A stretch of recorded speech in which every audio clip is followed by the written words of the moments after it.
Y vámonos al libro de Marcos, al capítulo 9. Voy a leer este texto como base, pero damos gracias al Señor por esta oportunidad. Marcos capítulo 9, el verso 23 y 24. Gloria a Jesús. Aleluya. Gloria a Cristo. Amén. Marcos capítulo 9, consideramos los versos 23 y versos 24. Amén. Leemos para la gloria del Padre, del Hijo y del Espíritu Santo. Jesús le dijo: si puedes creer, al que cree, todo le es posible. Él inmediatamente el padre del muchacho clamó y dijo: creo, ayuda mi incredulidad. Amén. Le voy a pedir a nuestro pastor Edgardo que él dé gracias al Señor, porque sabemos que él va a hablar a nuestras vidas para su gloria y para su honra. Aleluya, te adoramos, Señor. Oh, gloria, gloria, gloria al Señor. Bendecimos tu nombre, aleluya. Oh, toda la gloria y toda la honra es para ti, mi Salvador. Oh, gloria, gloria, gloria a ti, Jesús. Bendice nuestras vidas por tu palabra. Bendice y fortalece a cada uno de tus hijos, Padre Celestial, a través de esta palabra. Honramos la vida de nuestros padres, Señor. Honramos la vida de nuestros padres. Gloria, gloria, gloria a tu nombre, Jesús. Que tú llenes el corazón, Padre Celestial, trayendo bendición y paz a nuestras vidas y fortaleza. Gracias por tu palabra y que donde ella llegue tu nombre sea glorificado a través de la misma. Gracias, Jesús. Levante sus manos y bendiga al Señor. No se siente sin darles alabanza al Señor. Estamos en la casa del Señor y es motivo de gozo. Aleluya. Oh, gracias, Señor. Gracias te damos, Jesús. Aleluya. Gloria al Señor. Pueden sentarse, pero usted manténgase adorando y glorificando al Señor. Vamos a hablar de los padres. Mire, y el término paternidad pues ha variado, aunque es el mismo, porque paternidad viene de uno que ha creado. Y se supone que desde el principio Dios estableció unos roles, tanto para el hombre como para la mujer. Y aunque vivimos en un mundo convulsionado y extraño, pero la paternidad sigue siendo la paternidad, gloria al Señor. En los tiempos antiguos, bíblicamente, en el pueblo de Israel, el pueblo hebreo, el concepto de un patriarca, de un padre, pues mira, era el jefe.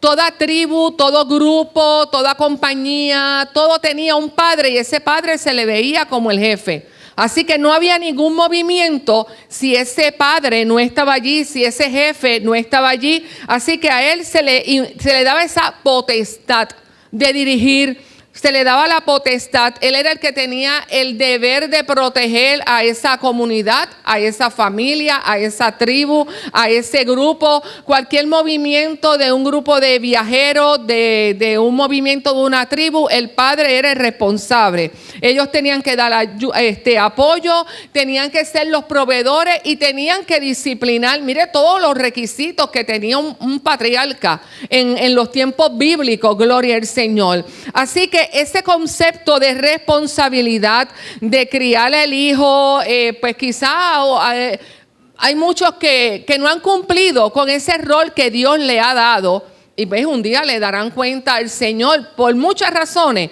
Pero yo no vengo a hablar de los que no han cumplido. Yo vengo a hablar hoy de los que han cumplido. Gloria al Señor. Así que tanto la paternidad como la maternidad en la Biblia se establece y la madre era la responsable de cuidar al niño mientras era un poco así como preescolar.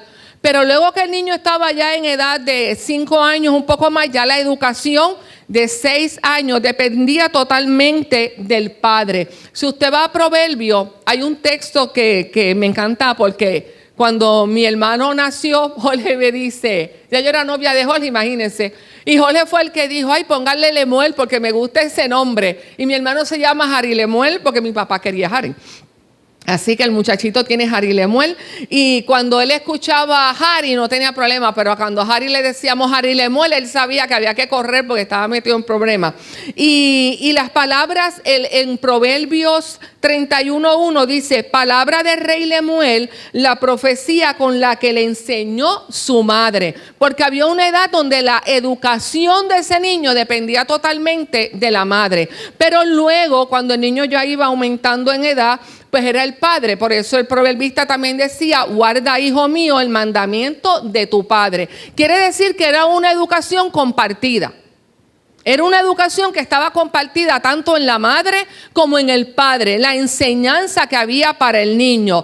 Entonces tenemos aquí que aunque se tiene que hoy en día la idea de que el amor de la madre es mucho mayor, la realidad es que tenía que haber un balance y tenía que haber un equilibrio. Isaías es el que menciona mucho cuando nos dice del amor de la madre, cuando nos habla del amor del padre, porque Isaías dice en una de las profecías, ¿acaso una mujer, acaso se olvidará de su hijo y no se va a compadecer de él? Pero cuando Dios está diciendo, el amor de una madre no va a hacer que se olvide del hijo. Pero si aún esa madre, o sea, dentro de los recónditos, que a lo mejor eso pueda ocurrir, jamás yo me olvidaré de mis hijos, que era del pueblo de Israel. Así que Dios establecía esa comparación. Y cuando Jesús hablaba siempre de que, oye, yo traté de Jerusalén cuidarlo, como la gallina protege a sus pollitos, siempre esa protección maternal, como aquel que una madre consuela, así Jehová consolará a su pueblo. Eso lo dijo el profeta Isaías también. Y dice, ahora pues Jehová tu Padre es nuestro Padre, barro somos, tú nos formaste y nos hiciste. Así que Dios le establece a ellos una paternidad también. ¿Sabe qué? No importa quién es su padre terrenal. Cuando usted vino al Señor, usted ya tiene un nuevo padre. Y establece la palabra del Señor que Dios es nuestro Padre. Y la vida a veces es dura. Y quizás el padre terrenal te pudo haber fallado. El salmista decía, aunque mi padre y mi madre me dejaren, con todo Jehová me recogerá. Así que ese es el nivel. Y a veces olvidamos que tenemos ese padre. Que tenemos un Dios que nos ve como hijos porque Él es nuestro Padre. Y en un mundo que el concepto padre está atrofiado, pues yo puedo entender que ellos no entiendan que el concepto bíblico. Pero cuando usted y yo venimos a Dios, al Señor a través de Jesucristo, tenemos que tener bien claro que tenemos un Padre, hermano. Nosotros no estamos huérfanos. Por ahí dice que somos huérfanos porque no tenemos una mamá, pero no nos hace falta esa mamá que ellos dicen que es la que tenemos que tener. Ya ustedes saben, porque tenemos a nuestro Padre y Él lo llena todo. Gloria al Señor. Cuando Jesús está en la tierra, Jesús vino a revelarle al hombre que tenía un Padre, que había un Padre creador. Esa fue la función de Jesús, ser nuestro Salvador, pero dar a conocer al Padre. A ese Padre que Abraham, Isaac y Jacob, que José, que David, que hablaron, que Daniel, pero Él quería que el hombre lo pudiera conocer. ¿Y cómo lo podía conocer? Pues a través de su Hijo. La mejor manera de usted conocer a su padre muchas veces a través del hijo. En una ocasión en mi casa, esto lo voy a decir rápido, se dañó algo del baño y me fue en casa de mi mamá. Y eso fue hace mucho tiempo. Fue a visitarnos un primo de nosotros y él fue para el baño. Nadie le dijo que estaba nada dañado, pero él fue para el baño y cuando va, mi papá le dice, mira, el baño tiene algo ahí dañado, pero nada, se podía utilizar, pero tiene esto dañado. La cuestión es que seguimos hablando los demás que habían en la casa y él dice, vengo ya. Y él se fue y cuando vira con una bolsa de una ferretería y dice, voy a arreglar el baño. Y nosotros ¿cómo? Y él le dice esto a mi papá, tío, yo tengo que arreglarte ese baño. Porque si mi papá sabe que yo vine a esta casa y ese baño está dañado y yo lo sé hacer y yo no te ayudé, mi papá no me lo va a perdonar. Yo no me voy de aquí hasta que te arregle el baño. Y arregló el baño. Él no lo arregló, él lo arregló porque él estaba haciendo presencia de que si mi papá estuviera aquí, mi papá lo iba a arreglar. Él estaba allí representando a su papá. Y Jesús está en la tierra representando a su Padre, hermano. Vino a representar a su Padre. Y Jesús siempre, en todas sus predicaciones, en todas sus enseñanzas, en gran número, el título que mayor usó para Dios fue Padre. El título que mayor usó para Dios fue Padre. Y un Padre amoroso y bondadoso. Fíjense en que en Juan 10:30 dice, mi Padre y yo uno somos. Y después dijo, mi Padre obra y yo obra. Eso lo dijo en el capítulo 5 de Juan. Y luego dijo, en la casa de mi papá, en la casa de mi Padre, muchas moradas hay. Yo estoy aquí, pero allá arriba están preparando las moradas. Gloria al Señor. Si no fuera así, yo no te lo hubiera dicho. Y en la confusión de los apóstoles, y le dicen, pero ¿a dónde va? Pero enséñanos al Padre. ¿Y qué le dijo Jesús? El que me ha visto a mí ha visto al Padre. Entonces después, fíjense ustedes que en el peor momento en que Jesús estuvo preparándose para llegar al Calvario, dice que en Getsemaní se arrodilló y habló ¿con quién? Habló con su Padre y le dijo, Padre, si es posible, pasa de mí esta copa, pero no sea como yo quiero, sino como tú quieres. Y en el instante en que cumplió la misión del Padre, ¿qué le dijo? Padre, en tus manos encomiendo mi espíritu. Quiere decir que Jesús tenía bien claro el concepto de Padre. Ese Padre eterno y soberano, gloria al Señor. Pero ¿sabe quién tenía también claro el concepto de un hijo? El Padre. Porque dice la palabra del Señor en Mateo 17:5 que cuando lo estaban bautizando, la palabra dice que se oyó una voz que dijo, este es mi hijo amado, en quien tengo complacencia. Él reconoció al Padre y el Padre reconoció quién estaba allí, que era su hijo. Gloria al Señor. Qué bueno es que el Padre reconozca al Hijo. Esa es la mayor validación que un hijo puede tener. Mire, un hijo puede ser felicitado, saludado, apoyado, pero si no es el padre, siempre queda un huequito. Y me lo dice a mí que fui maestra. Que cuántas veces uno le decía, vamos a hacer un dibujito, y decía, ay, para mamá y para papá.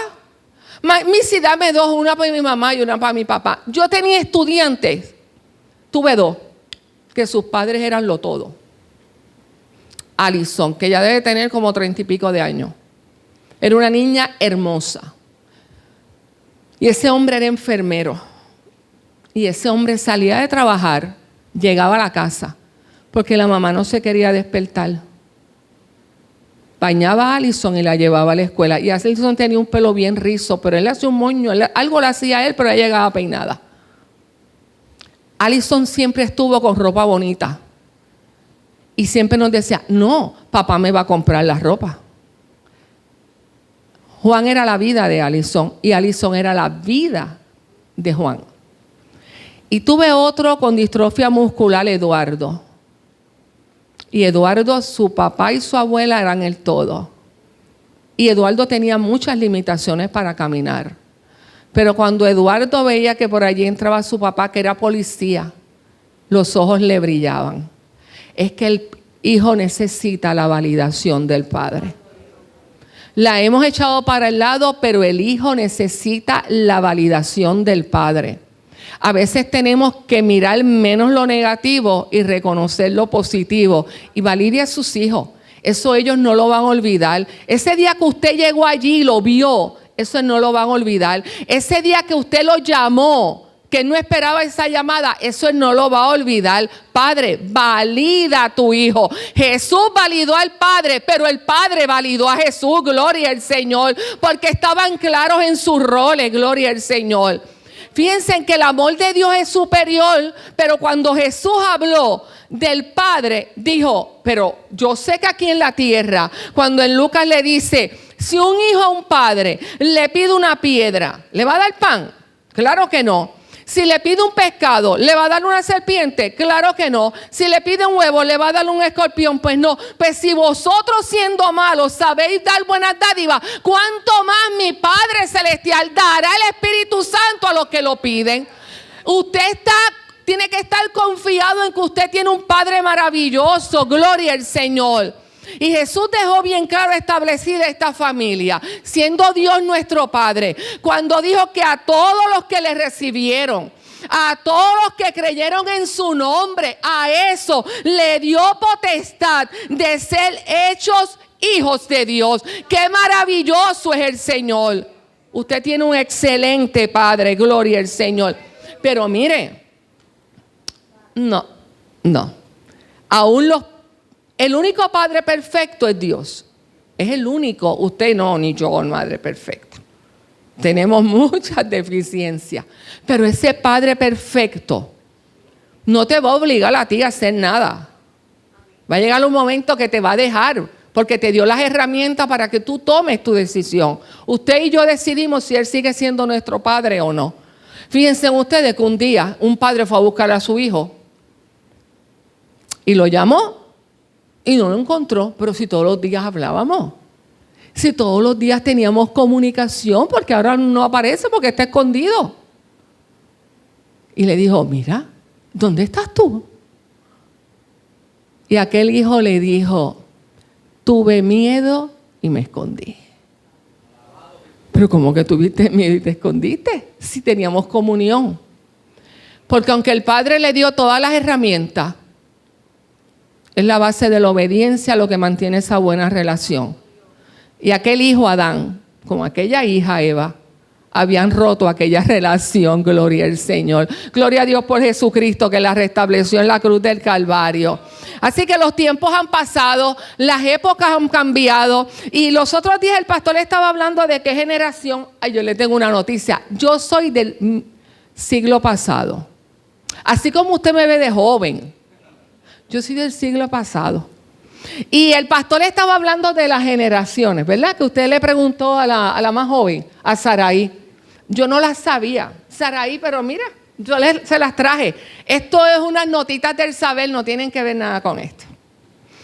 Oiga bien su fecha de nacimiento para que se ubique y empiece a sufrir. Del 1926, pastor, al 1945, usted es generación silenciosa. Carmen, no digas nada. Generación silenciosa. Ay, ella la rompió, hermana Paula. Del 1946 al 1964, Edgardo, presente, baby boomer. Amén. Del 1965 al 1980, generación X. Alabe. Del 1981 al 1996, Y o millennials. Ahí están uno. Veo a una gente afectada. Alabe a Dios. Esto va a pasar. Del 1997 al 2012, generación Z. Y del 2013, todavía no tiene fecha de terminar, generación alfa. Si usted ya se ubicó en la generación que le tocaba, alabe a Dios y déle gracias a Dios por su vida. Hay muchas cosas hermosas en cada generación, pero esta, la famosa generación alfa, dice que las características que son nativos digitales. Ustedes saben que antes, cuando usted estaba en la clase de estudios sociales, decía, esos son los nativos de Costa Rica, los nativos de Guatemala. Esa era la gente que habían sido, que nacieron, que no estaban mezclados, los nativos, los originales. Pues esta generación, la del 2013 en adelante, se le llama los nativos digitales. Ellos no saben otra cosa que no sea digital. Ellos tienen una abertura de mente. Usted y yo estamos cerrados, pero ellos son de abertura de mente. Ellos tienen una visión diversa. Lo de ellos es todo global y lo de ellos es la inclusión y lo de ellos es la irreverencia. Con esto termino. No pienso hablar más de las generaciones. Pero aunque las generaciones han cambiado y ahora tenemos una nueva generación, el concepto de padre sigue existiendo. Y siguen haciendo falta padres. Padres con conciencia de familia. Y usted y yo debemos de orar. Aquí la mayoría de nosotros no tenemos niños pequeños. ¿verdad? Con todo el respeto, no los voy a meter en esto de nuevo, no los voy a hacer sufrir, pero hay un gran grupo de aquí de hermanos que ya no tenemos este hijo pequeño, ya tenemos nuestros hijos fuera de nuestras casas, tenemos nietos, incluso bisnietos, incluso tataranietos. Así que aquí son muy pocos, pero los hay, que tienen hijos que están en este proceso de criar a niños pequeños. Pero la realidad es que el concepto de padre que tuvo Edgardo, que estuve yo, que estuve mi pastor, que estuvo la hermana Carmín, puede ir variando por circunstancia de la vida de ese joven, adulto, señor, señora, puede haber cambiado. Pero bíblicamente el concepto de padre no ha cambiado. Yo no le puedo hablar de que la Biblia ha ido transformando desde Génesis a Apocalipsis el concepto de padre. El que había en Génesis, con ese termina Apocalipsis. Dios sigue viendo al padre como el patriarca y como el jefe de la familia. No lo ve diferente, gloria al Señor. Y cada padre debe asumir ese rol. Necesitamos padres con conciencia de familia, que tengan una conciencia de lo que es familia. Hay un personaje que hace poco el pastor predicó, y en contexto les puedo decir que Jesús venía de Gadara, de una liberación maravillosa de este hombre endemoniado, que Dios lo libera, que lo deja con su familia, y cuando vienen de camino, dice que se encuentran con este hombre que el pastor predicó hace poco, que lo encontramos en Lucas, y que se llamaba Jairo.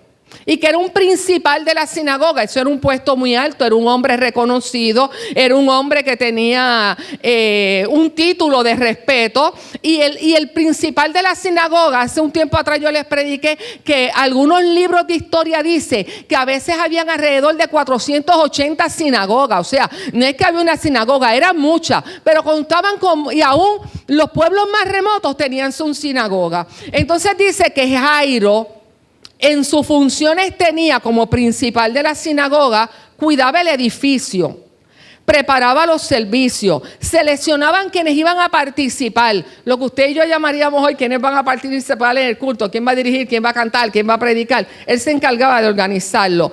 Él tenía un asistente y ese asistente, su única función era proteger los rollos, proteger la ley, proteger lo que tenían ellos allí, los rollos sagrados. Así que esas eran las funciones que tenía este principal de la sinagoga con su asistente. Pero la Biblia me dice que era un hombre de buena ¿qué? De buena reputación.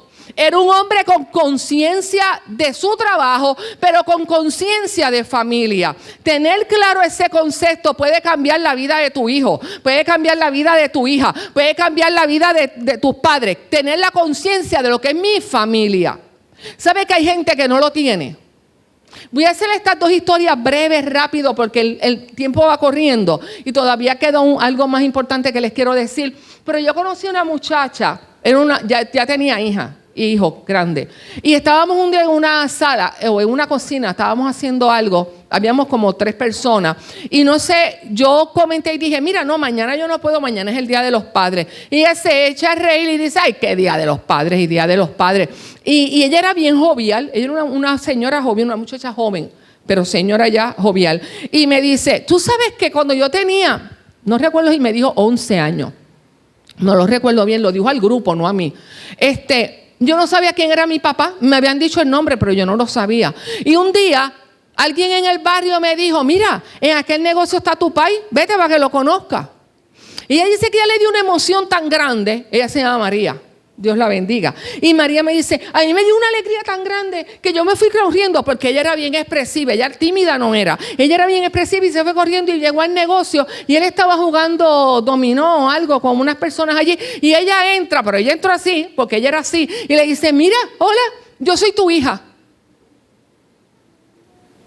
Y él le dice, por donde entraste vete porque si te hicieron ese cuento, yo te inscribí para no ir preso. A los 11 años. ¿Qué podría celebrar María el Día de los Padres? ¿Qué podía? Y ella, que era terrible, le quedó mirando, pues, ¿para qué fuiste bobo? Y se fue. Fue toda la comunicación que ella tuvo con aquella persona que le dijeron, ese es tu papá. No tenía concepto, conciencia de familia. Pero otro día conocí a David. Y David era el padrastro de mi amiga, compañera de trabajo.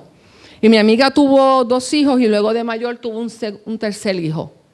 Y cuando estábamos en el hospital, llegó David, su padrastro. Y cuando David llegó, todo el mundo, era un parto de alto riesgo, estábamos allí. Y él le dice, ay, ya lo vi, es hermoso. Y ella le dice, ¿lo viste, David? Y él sí. Y cuando él le dice, bueno, ¿y ya decidiste cómo se va a llamar? Ella le dijo, William David. Y David comenzó a llorar. Y comenzó a llorar. Y comenzó a llorar. Y ella le dijo, tenía que llamarse como su abuelo, porque tú eres mi papá. María tuvo una historia. Miriam tuvo otra historia. Que haya muchos David y pocos papás de María. O ningún papá de María.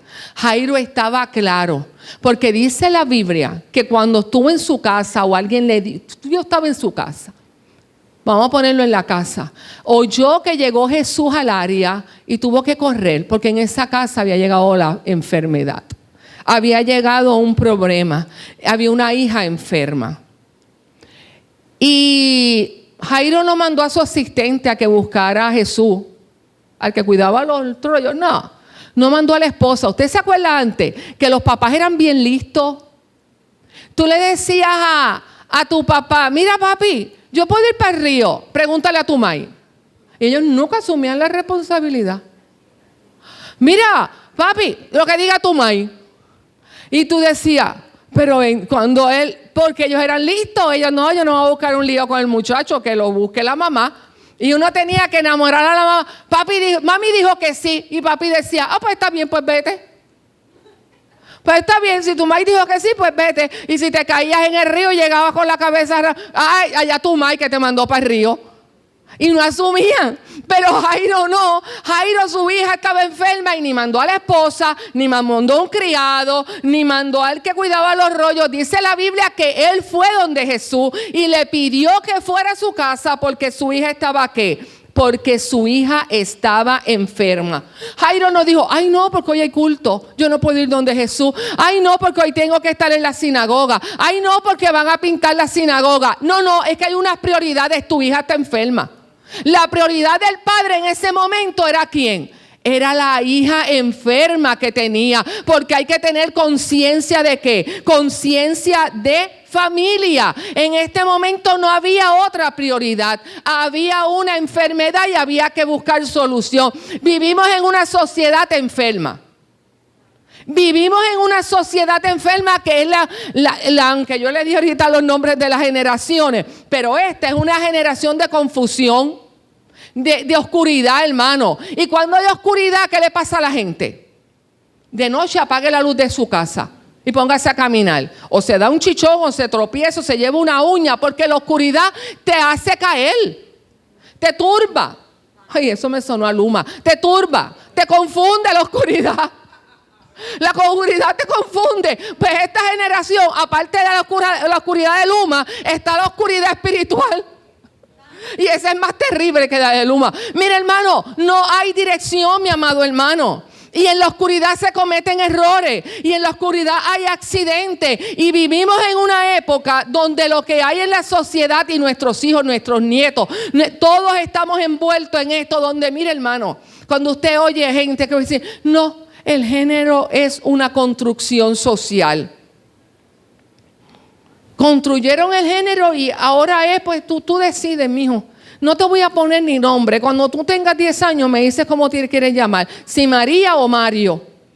Tú lo decides, porque esto se lo inventaron. Y en este mundo loco de unas redes sociales que tienen totalmente confundida a la humanidad, enfermo, pues vivimos en una sociedad enferma. Y cuando hay una sociedad enferma, ¿qué nos queda a nosotros como padre y como madre? Búscala a Jesús. Tenemos que buscar a Jesús, porque si no, Cantares decía, o cuidas la viña. Salomón dijo, cuidé tanto la viña ajena que dejé perder la mía. Hermanos, antes que esa oscuridad acabe con toda nuestra familia, vayamos y busquemos a Jesús, porque el muchacho está enfermo. porque la muchacha está enferma, porque la sociedad está enferma. Un padre que lleva a Jesús a la casa elimina muchos problemas. Porque cuando Jesús no está en la casa, entra el licor, entra la droga, entra la violencia, entra la infidelidad. ¿Se acuerda? La pobre hermana Julia era, hermano pastor Julia. Yo no mato la gallina, mire, yo lo resuelvo fácil. Mijo, te dejé 2 calditos de pollo allí, un poquito de agua, hazlo como pueda. Dios te ayude con el caldito. Así que, hermano, pero vivimos en un mundo de confusión, de violencia, de enredo. Entonces, ¿qué sucede, mi amado hermano? No deje que eso llegue a tu casa. Y hoy le voy a decir a mis hermanos, mire, si usted cuando no conocía a Jesús, llevó licor a su casa, llevó drogas a su casa, llevó violencia a su casa, llevó infidelidad, usted es una nueva criatura. Las cosas viejas pasaron. El Señor lo ve a usted como alguien nuevo. Qué bueno que usted llevó a Jesús a su casa. Porque cuando Jesús llega, todo lo demás se va. Cuando llega la luz, se va las tinieblas. No hay de otra. Eso es la ley de la vida. Llega la luz y se tienen que ir las tinieblas. Cuando llegó Jesús, todo va a cambiar. Pero llevar a Jesús a la casa fue un reto para este hombre, para Jairo. Que Jesús llegara a la casa, número 1. ¿Qué va a decir la gente de Jairo? ¿Cuántas veces Jairo ha hablado con 2 o 3 maestros? Mira, por ahí hay un tal Jesús que se hace llamar el Hijo de Dios. Y a lo mejor alguien le dijo, mi vecino era leproso y él lo sanó. Mira, nosotros estábamos en un monte y él multiplicó los panes y los peces. Y Jairo todo eso trabajándole en la cabeza. Y hasta ahora Jairo está de lejito.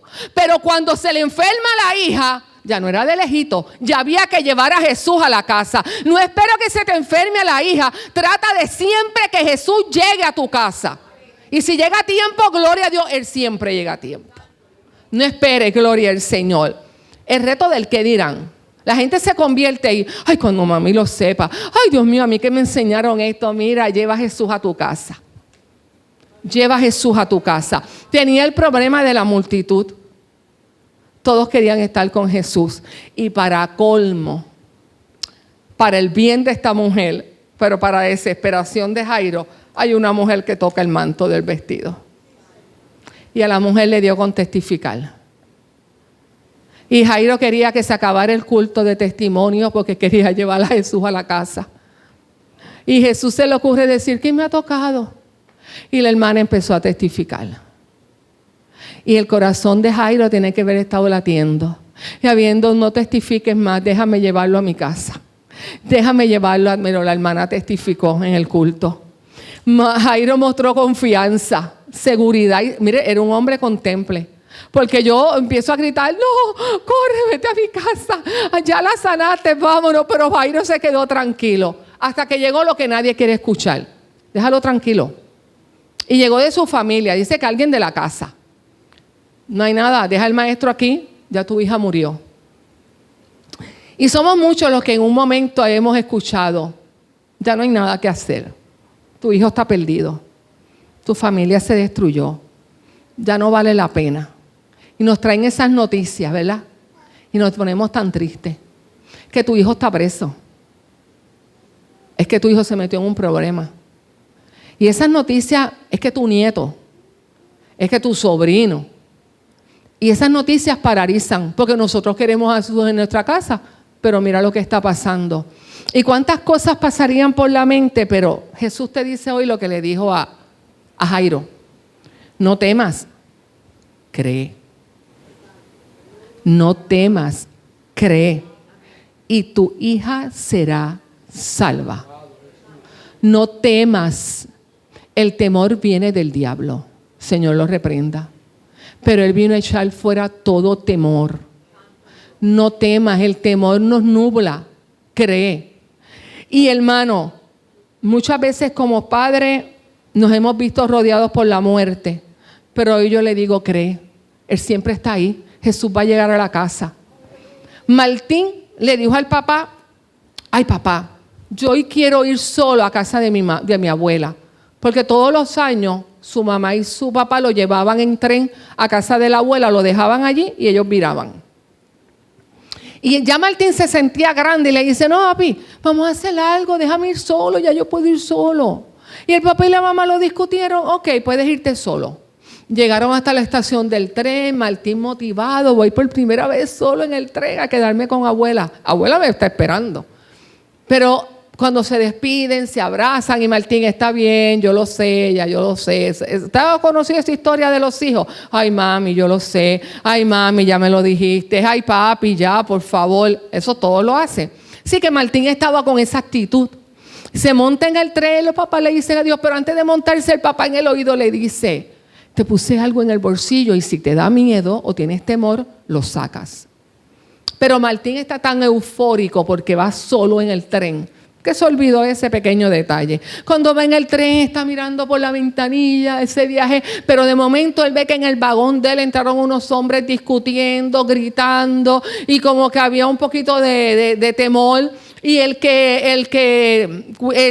supervisor del tren dice, ay, este nene que viene solo. Y él como que no se había dado cuenta que estaba solo hasta que el supervisor dijo, ay, este nene que viene solo. Entonces hay una doñita al lado que cuando oyó que él iba solo, la doñita la miró con ojos de tristeza. Bendito, pobre nene, va solo, pero si Martín quería ir solo. Y ya Martín, el Martín que se montó contento, motivado, activado, ya va bajando y empieza el corazón a latirle y empieza a sentir temor. Y empezó a sentir temor y temor y temor y decía, ¿por qué vine solo? ¿Por qué no vinieron mis papás? Pero se acordó que en el bolsillo el papá le dijo, si te da miedo, te puse algo en el bolsillo. Y cuando él lo abrió, el papelito decía, Edgardo, lo oí de ti.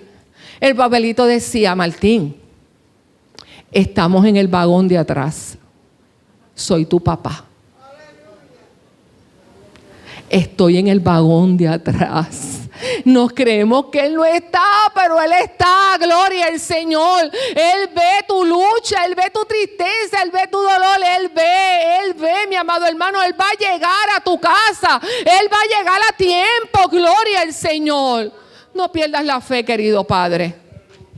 Mientras Jairo se comprometió con su familia, olvidando sus funciones y lo que podían decir de él, hay otro padre, a ese no le sé el nombre, póngale el que usted quiera, pero dice que este padre también estaba buscando a Jesús, pero para tristeza de él, Jesús no estaba. Jesús estaba en el monte de la transfiguración con Pedro, Jacobo y Juan. Y dice que cuando él baja de ahí, hay este revolú acá abajo. Hay una discusión, Jesús ve toda esa situación y dice, pero ¿qué es lo que está pasando aquí? Cuando Jesús llega y cuando al área, porque ve como una discusión, una disputa, dice la palabra, y que la disputa era entre los discípulos y los escribas y entre los que estaban allí. Y cuando Jesús pregunta qué es lo que pasa, el padre de este joven le dice, es que yo traje a mi niño, que mi hijo es tormentado por un demonio que está mudo y ese demonio lo toma y lo tira al piso y él bota espuma por la boca y lo echa en el fuego y lo tira en el agua y no tenemos vida con este muchacho. Pero lo más triste de esta historia es que te lo traje a los discípulos con la confianza de que él iba a ser liberado y no pasó nada. Pocas veces Jesús había tomado esta actitud, pero Jesús dijo, ¿hasta cuándo tendré que soportar la incredulidad de ustedes? ¿Hasta cuándo tendré que soportar esto? Y dice, traédmelo. Fíjense, Jairo lleva a Jesús a la casa, pero este no lo llevó a la casa, ese se lo trajo a Jesús. No importa cómo sea, o tú lo llevas o él lo trae, pero tienes que hacer algo. Y la Biblia dice que Jesús le dice, traédmelo. Cuando le llevan al muchacho, ahí fue que el demonio se apoderó de él. Y frente a los ojos de Jesús, dice la Escritura que el muchacho cayó en tierra, se revolcaba, echaba espuma y se sacudía con violencia. Y Jesús le da con dialogar con el hombre. Ante esa crisis, Jesús le dice, ¿y desde cuándo él hace eso? Como si Jesús no lo supiera. Y el padre le dice, ¿desde cuándo? Desde niño él hace eso. Y muchas veces hasta lo echa en fuego y demás. Pero el padre le dice, que eso lo apunté aquí porque no quiero que se me olvide. El padre le dice, si puedes hacer algo. Fíjese que el texto dice, pero si puedes hacer algo, ten misericordia de nosotros y ayúdanos. Eso le dijo el Padre a Jesús, si puedes hacer algo. Pero Jesús revierte esa expresión y Jesús le dice, si tú puedes creer. ¿Oyó el juego de palabras? Mientras el Padre dice, si tú puedes hacer algo. En otras palabras, yo creo que tú eres buena persona.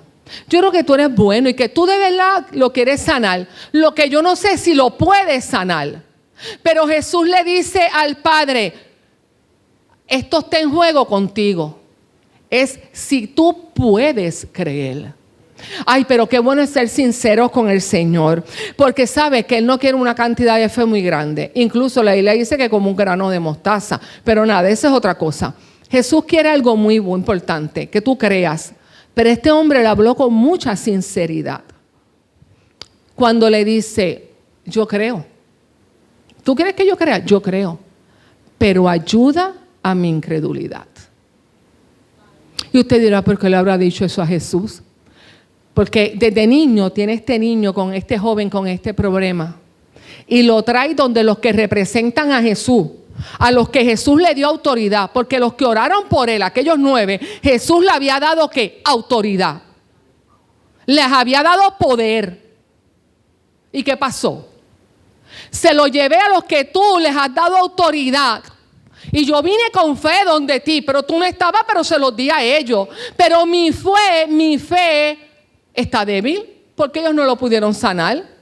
Mi fe está maltrecha porque no veo el milagro. Mi fe en este momento es una fe que está como, que está en un momento de crisis. Es una fe que está maltrecha. Es una fe que está débil. Es una fe que está en duda. Pero él no le recriminó a Jesús. Oye, es que los tuyos no pudieron. Lo que le dijo es, lo que me falta a mi fe es que tú ayudes a mi incredulidad. Tenemos que tener bien claro. Y ahí es que Jesús le dice, aquel texto que yo acabo de leer, si puedes creer, al que cree todo es posible. Y este texto hay que cogerlo con el contexto. Él te lo está diciendo a él en relación a una necesidad de salud y de liberación. No tomemos esto mañana, al que cree todo es posible, porque toda petición tiene que estar conforme a la palabra y a la voluntad del Señor. No es que mañana yo me voy a ir de rodillas hoy por la noche, Señor, mañana quiero 20 años menos, 30 libras menos, ojos verdes y $1,000,000 de pesos. Porque al que cree todo le es posible. Mañana me levanto con las libras, con los 62 y me voy a levantar con los ojos marrones. Porque Santiago dice, pides y no recibes porque pides mal. Pida conforme a la palabra y a sus promesas. Y este hombre, con mucha honestidad y sinceridad, sabe que a Dios le encanta la gente sincera, que no aparenta, genuina. La fe de este hombre era débil, estaba maltrecha, pero era genuina. Y Dios prefiere una fe genuina que no una fe fuerte. Porque en la fe genuina hay sinceridad. Y Dios tomó esta poquita de fe. Lo que Jesús necesita ver esa poquita de fe genuina. Y le dijo, ¿tú crees? El muchacho fue libertado. Él no le recriminó por su duda. A los discípulos sí, pero a él no, porque es que le habían dado duro. Y usted sabe qué, que es que a veces en nuestras vidas vienen unas tormentas. Usted no ha oído historias que usted dice, Dios mío, pero qué dolor tan grande para esa madre.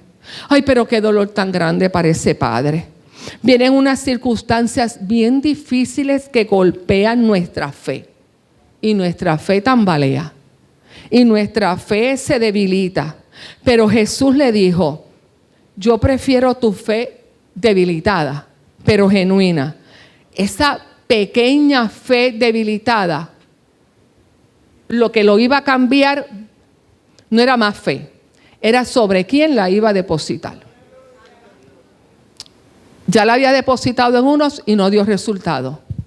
Si vas a depositar tu pequeña fe, tu debilitada fe, tu maltrecha fe, deposítala a Jesús.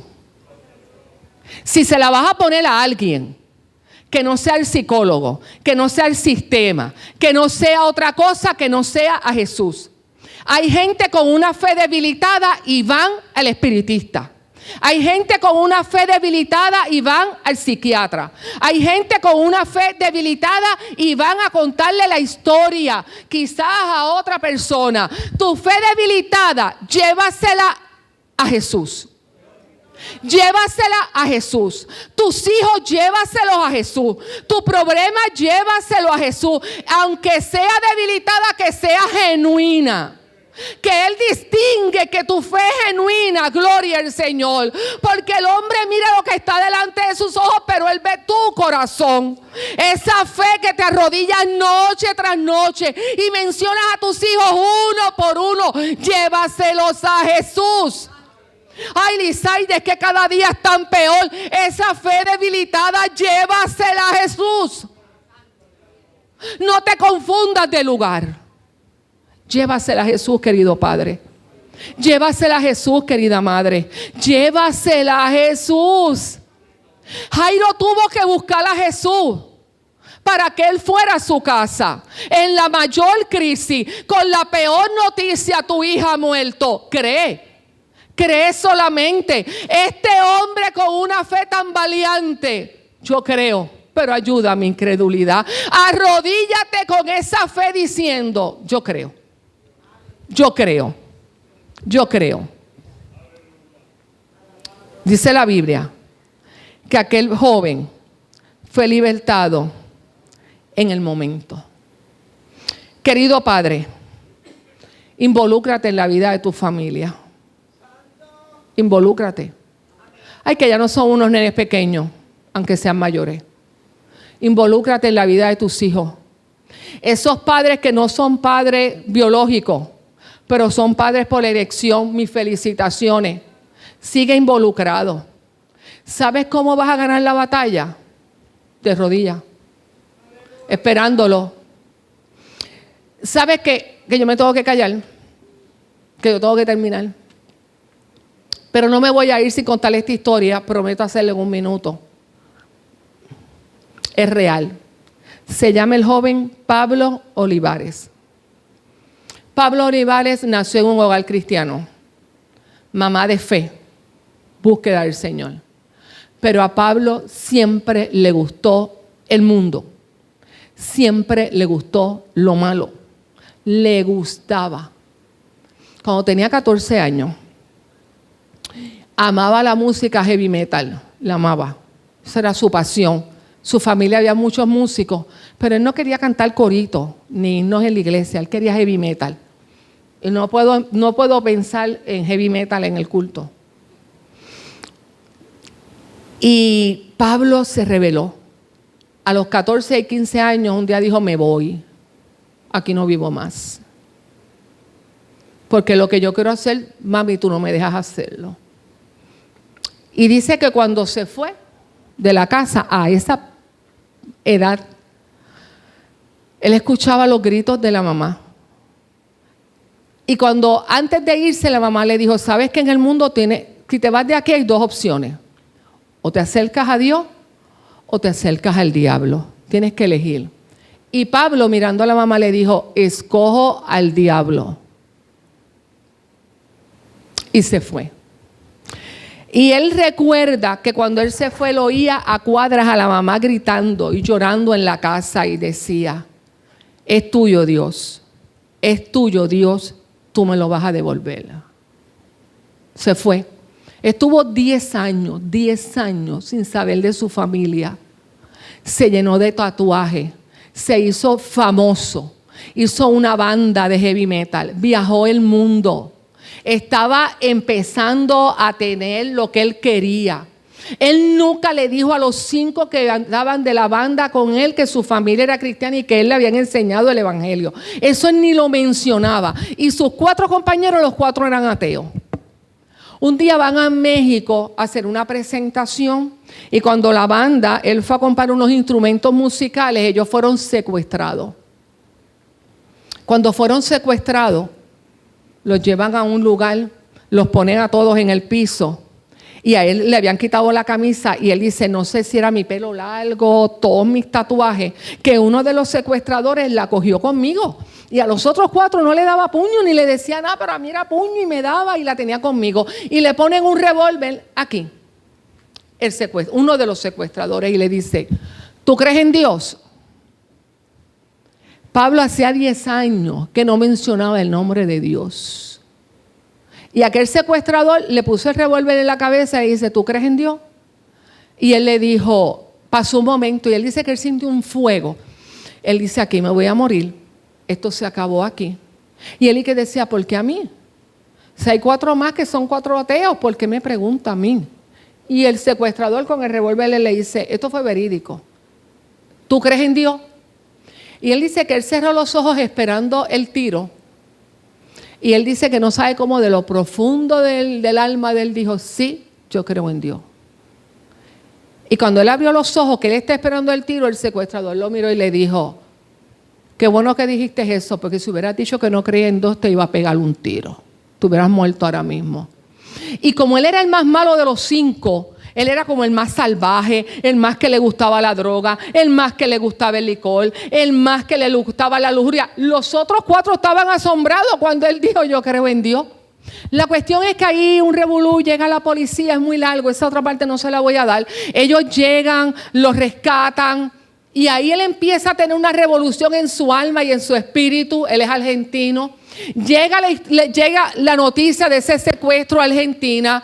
Le piden dinero a su casa de disquera y todo es revolú, pero nada, los liberan. Cuando los liberan, ellos tenían 25 presentaciones. Y él le dice a su representante, ¿buscas qué hacer? Porque yo me voy. Yo no me quedo más aquí. Renuncio a la banda.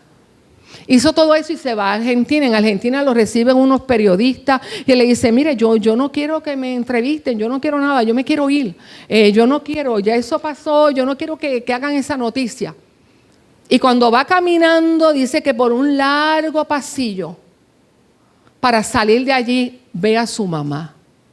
Porque a su mamá le habían dado la noticia. Y cuando él ve a su mamá, todo el tiempo Pablo decía, ¿por qué a mí? ¿Por qué no le pusieron el revólver al otro? ¿Por qué tenía que ser yo? ¿Por qué a mí? ¿Por qué a mí? Cuando él ve a la mamá, él no la abraza, él no la besa. Él solamente le dijo, mami, ¿por qué a mí? Ella le dijo, porque llevo 15 años de rodillas orando por ti. Y Dios te trajo de vuelta porque Dios oyó mi oración. Hoy en día persevera, es músico, tiene unos hijos y alaba al Señor. Ante su fe debilitada, Padre, yo honro la vida de usted en el nombre del Señor. Con su fe fuerte o debilitada, yo honro la vida suya. La palabra dice que honremos a nuestros padres. Si usted no los tiene vivos, como muchos de nosotros, pues honre a su hijo que es padre. Honre a los padres. Sea buen padre, sea buen hijo, sea buen nieto. Y todo lo que usted tiene que llevar, llévelo a los pies de Jesús. Dios les bendiga y Dios les guarde y nuestro pastor con nosotros.